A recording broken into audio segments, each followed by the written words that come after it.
Using RGB or CMYK when you create a graphic or edit a picture using a digital editing tool. Which one is better? Well, that depends on what the purpose of your creation is.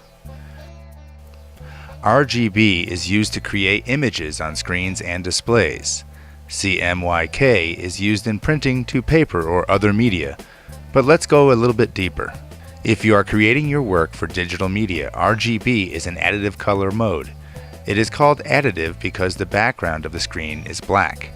The individual LEDs then light up in varying intensities, adding light to the black. The variations in intensity of each color determines what color the user sees.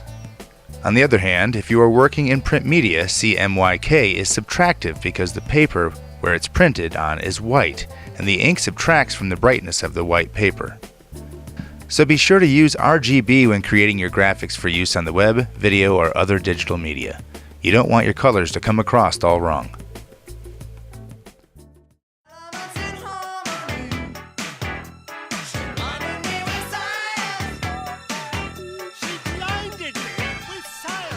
So what about file types?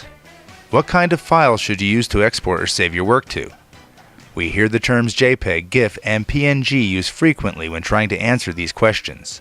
Most people fall back on the good old reliable JPEG to save pictures, and under most circumstances that is a good idea. First, the difference between a JPEG and a GIF. While both are file formats supported on the web, for example, a GIF can only produce 256 colors, while a JPEG can produce 16 million.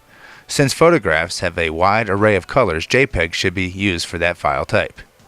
But if your graphic has thin lines, a JPEG, since it compresses information, loses some of the information on those small features, causing them to look pixelated when the size is increased. A GIF will do much better job at keeping details like this intact. Also, there is no ability to have your background or negative space become transparent using a JPEG, while saving a file as a GIF would allow you to do so. Notice that Photoshop doesn't even have GIF as a choice to save files. Why might that be? Well, Unisys, the creator of GIF, requires people to pay licensing fees in order to use the GIF format. So I'll save the logo version as a JPEG, which will leave a background behind the image. Remember to choose RGB to make sure your file will work on digital media.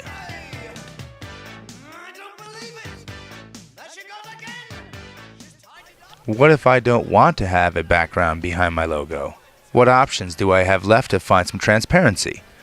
PNG. Although not supported on all browsers, it is on most. This file type not only allows the option of saving with a transparent background, you can also choose to have a white, black, or some other color as your background if you prefer. To illustrate the differences in each of these outputted files, I will import them into Adobe Premiere, a video editing software used by companies like Spielberg's DreamWorks.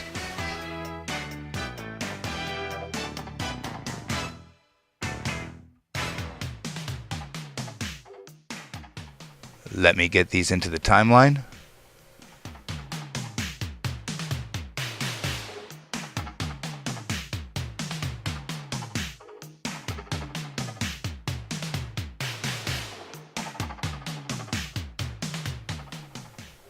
Resize them as the same scale so they will line up.